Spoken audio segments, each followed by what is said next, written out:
All right, so we started this conversation last week. We're going to pick it up right here and finish it up for you.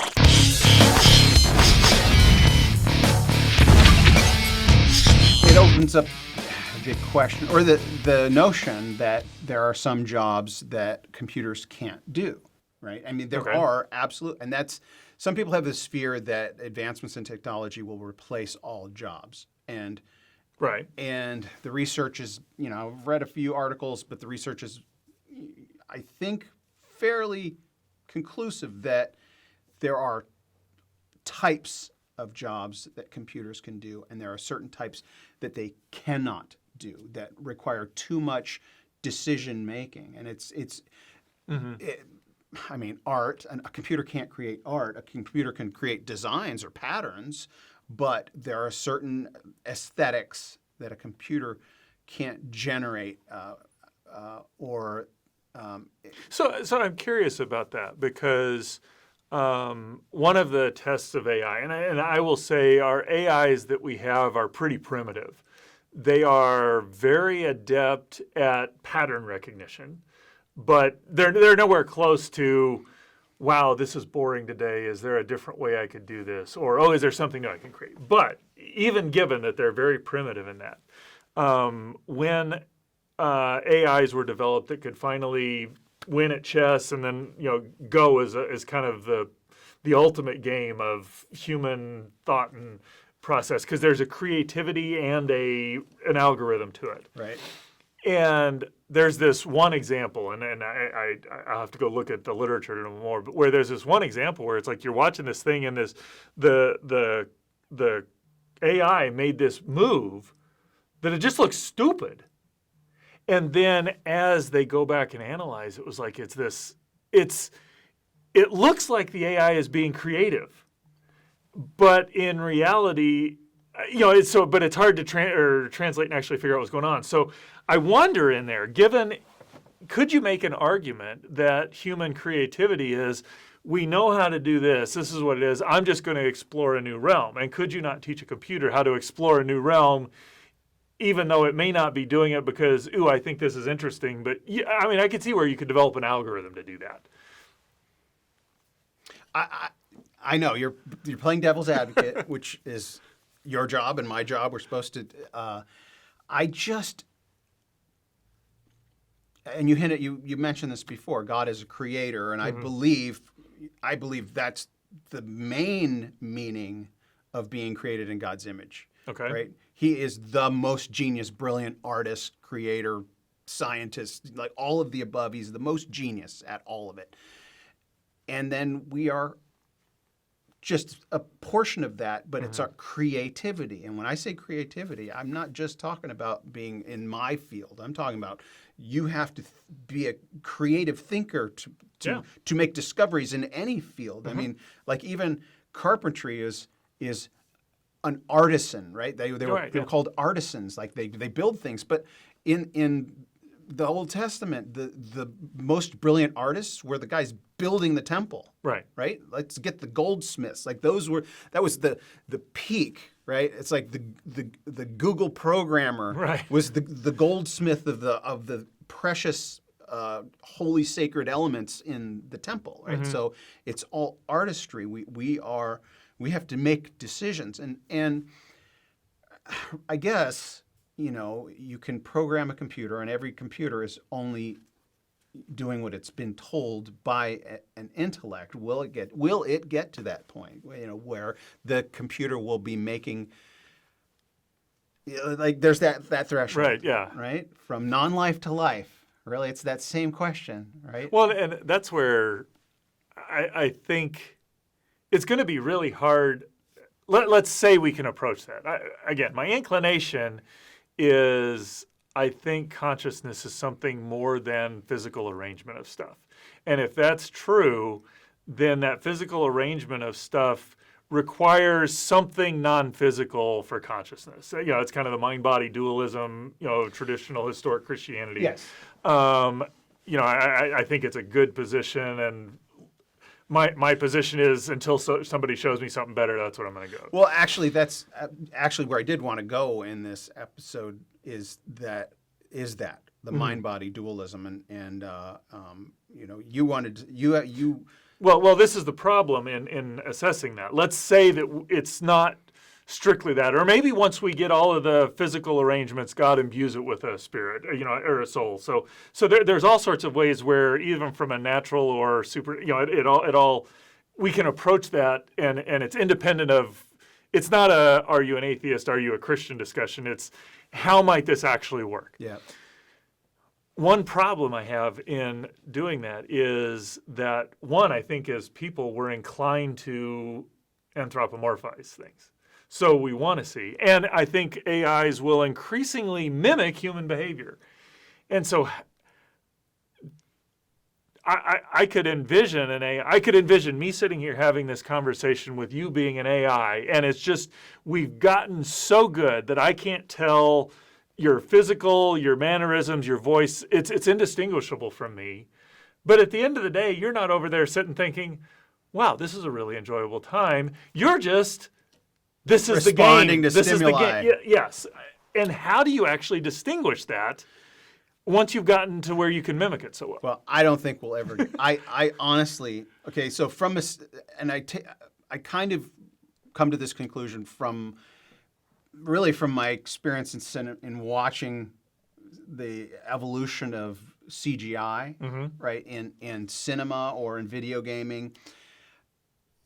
Pixar's done incredible stuff. With it used to be thought they would never figure out how to do hair, right? And those were some of the groundbreaking, revolutionary, the breakthroughs in computer imaging. Right. It's figuring out these programs, its algorithms, et cetera, and then water and realistic and shadows and they get closer and closer and closer to the blemish, the skin tones and the muscular facial features, but I don't think they're ever going to get there. I just don't think they'll ever. Maybe on screen they'll get closer and closer, but I mean anymore. What they do is they put these dots all over people and film them to get the realistic body motions, right? That's a human there that you're mapping this stuff onto. Right. And so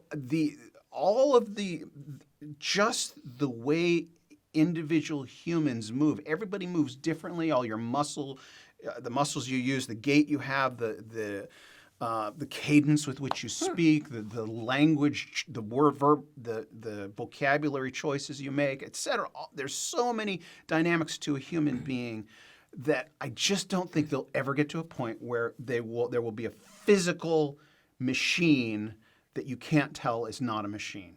No, that's actually a really interesting point. It may be that part of being made in God's image, and again, going back to Christianity, sometimes we accept the truth, sometimes we reject the truth. It may be we're designed in such a way that we can always spot the falsehood.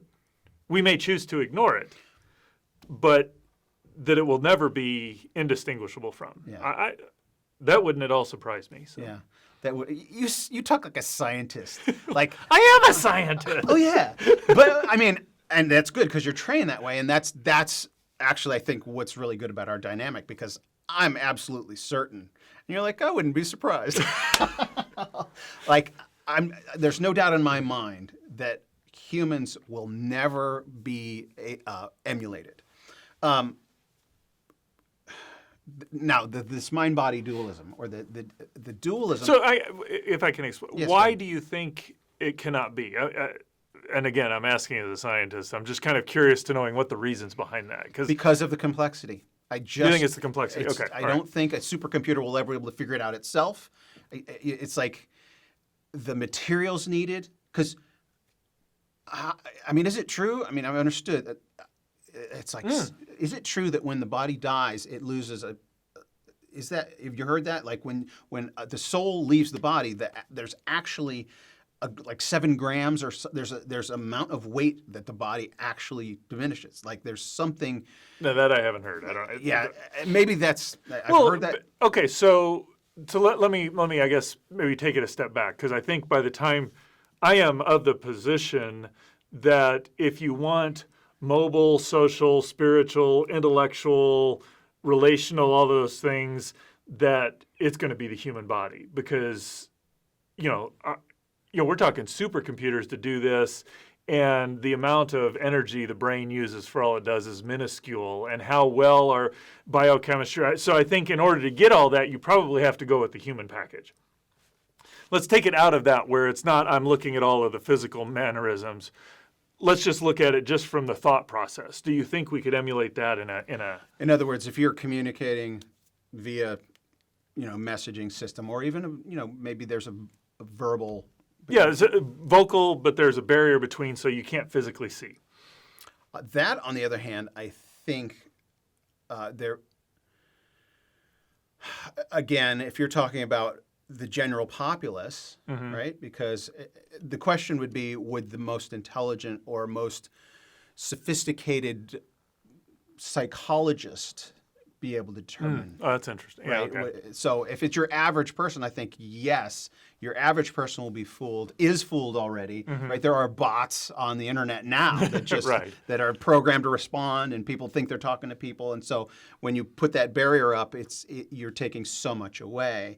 But if like the Turing test without a visual robot sitting in front of you, and you're getting into an in-depth conversation, I don't know. That's a good question. That's a very good question. But I wanted to hit on two things before we finish this episode. You were talking about J.P. Moreland and something that you were listening to or watching. Oh, well, so we had an AI workshop at RTB. That's one of the things I'm working on, developing a book on that. And so, just kind of thinking, my main way of thinking about that is, okay, so what is out there? What do we know? What might we do? And so that's why I ask these questions, are we just going to mimic, or are we going to actually produce? And so these are the things that are rolling around in my mind. But we had J.P. Moreland was one of the speakers at the conference. And so he gave about a 35, 40-minute talk, and then I had about a half hour to interact with him with another fellow just about the implications of what we're talking. And he laid out this idea, or this philosophical notion of machine functionalism of, if it's just a physical mechanism, can you get intelligence, and intelligence meaning consciousness? And one of the things he said that I found very interesting was, if you have something that is, if consciousness is ultimately just a material thing, then we end up diminishing consciousness, because your definition that would include humanity is also going to include your thermostat on the wall, which if your category can't distinguish those two, that really says something about what you think about consciousness. Right, your definition fails. Yeah, and so we had this workshop, and it's going to be available on the web, and I think it'll be up at this point in time by the time this show comes out. But so it's a very interesting talk, very technical talk, but it was just very thought provoking, because we got into thinking, talking about are dogs intelligent, and we had a discussion about dogs and cats, jokingly in there, but just really kind of exploring, what does it mean to be conscious, and what implications does that have? And I think that's a very fruitful area of research, things for Christians to engage in, because that's not something that's going to go away, and we're going to be having a lot of talk about that in the next few decades. I recommend anything by J.P. Moreland, and this conference, this video link, if it's available by the time we post this, we'll put a link in the description. Otherwise, stay tuned, because eventually it will be, and we'll put a link in the description. Because J.P. Moreland is one of my heroes of the faith. He's had a profound influence on my life. Maybe we'll talk about him. I'm sure we'll talk about him more in the future. Well, he's a profound thinker, and not just you. He's a profound thought on a lot of people, and in philosophy, which is really important. Apparently, one of the top 50 thinkers alive today. Yeah. I mean, there's some. He has an award for it. It's like 2016. He was voted as one of the most 50 influential philosophers. That's it. So that's probably how. And he's a Kansas City Chiefs fan. I mean, how can you not like the guy? All right, so we're going to stay away from sports for now. So two things I want to wrap up with. One, we'll see how long this takes, is that the Bible talks about love the Lord your God with all your heart, soul, mind, and strength. And those are where we get the terms body and mind and spirit. And so as a young Christian, I became a Christian at age 18, and you get this notion that, body, mind, and spirit. So that Right. there was this thought that the human is made up of three parts, right? Mm-hmm. There's the physical, and then there's the mental, and there's the spiritual. And as I've done reading and understanding, it's like, okay, well, really the mind and the soul are interchangeable terms very often in Scripture. Right. And so then that's more of a dualistic, like spirit, soul is really the mind. But then, that are we really, is the dualism true? Or is the mind really inextricable from the body? Right. Obviously, in a secular sense, the word brain and mind is used interchangeably. Mm-hmm. However, philosophically, it's pretty simple to demonstrate that they are not one and the same thing. Right. But the notion that that you are fully human even without a body, right? Is that possible? Because there's a disembodied state. But that's this is where I love being able to discuss with theologians, because I would have, for a long time, I would have said, the reality of it is I'm a spirit. That's my fundamental nature. Here on earth, I live as a body. That's kind of the way I was thinking about it. And when you think about Christian theology, God is one God in three persons. You don't confuse the persons, you don't divide the substance. right. The second person of the Godhead, God the Son, took on a human nature, fully God, fully man. So it's the cool 10-letter term. It is actually 10 letters.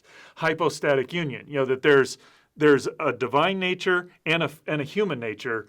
They're not mixed, but they're not separate either. So Christ is, in his fundamental nature now, a union of divine and man. And I think that applies to humanity, that we are a union of body and spirit. So you take the spirit out, the body isn't human. You take the body out, the spirit isn't human. That we are fundamentally designed. So I think in heaven, we will be body and spirit. Now, I know there's a whole fascinating theological discussion well above my pay grade in what happens when you die before heaven, and there's a whole lot of discussion there. But that'll be an episode coming up, right? I think that even with that, I don't think that gets around the point that we are fundamentally body and spirit, and so what I do in my spirit affects my body, and what I do in my body affects my spirit. They're not independent entities; they're interrelated entities that aren't mixed, if you will. So. Well, as you're talking, and I've put some thought into this. I don't know if I can even articulate it, but it's a song. I forget who does it. We are spirits in the material world. I don't know if you're familiar with it. We are spirits in the material. We are spirits in the material world. I just think Madonna when I say it's from that era. I don't think it's Madonna. It might have been the Police or someone like that. Comment in the comment section. Good. I'm glad it's not a hymn. I would have felt bad if that was a hymn. No. So we are spirits in the material world. A nice lyric, but actually, there's this notion that they're really inextricable, right? That you are who you are for eternity, right? The resurrection means that you have always been intended for the body you have, right? And there's topics that I want to cover about that in the future, but we don't really fully understand the nature of matter. Like we're just energy anyway, right? Like everything is energy. I mean, even J.P. Moreland says that if you think there's particles, that's settled science, then you don't understand the nature of science, right? If you think waves, right? We're coming up with explanations, word pictures to try and communicate what really, really smart people know. Well, if you're going back to your discussion about Higgs, there's this field that pervades the universe, and how you interact with that field produces things that cause particles. So, yes, if you think that's settled science, it's far more complicated. So what I love about Scripture is these incredible events that have been recorded that because they didn't have terminology then, we can make implications, or we can, like things that we call miracles were miracles, are miracles, and miracles continue to happen. It's just, you don't see them all the time, or you're just not aware of them all the time. But the Mount of Transfiguration. All right, so here is a moment where, what Jesus teaches is that we will become like him, right? Like, that's what the Scripture teaches. He is the firstborn, right? He's the first to come along to show us what God has in store for us, right? He is God. He's the only one who could do what he did, but he is our older brother, right? We will live forever in bodies like the one he had. And Right, so okay.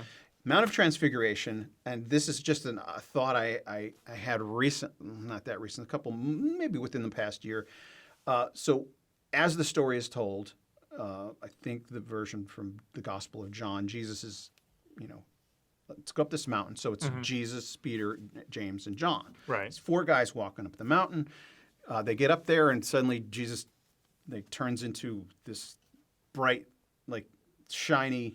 I think his clothes shone because his body was shining through them. I mean, that's just my thoughts. Okay. I don't think the material of his clothes started to shine. I think because his countenance, right, became so bright. I think his whole physical body began to shine, and suddenly there's 2 other people there. Right? Like if you're Peter, James, and John, 4 of us hiked up this mountain, and now there's 6 of us. Right.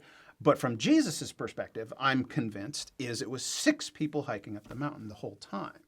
Right? I think Jesus had regular communication, obviously with the Father, but why are Elijah and Moses up there all of a sudden? Right? I think Jesus being God, I think he said, "Hey, Elijah and Moses, I got to introduce these guys to you. Come on up the mountain." I mean, in some sense, Fair. Okay.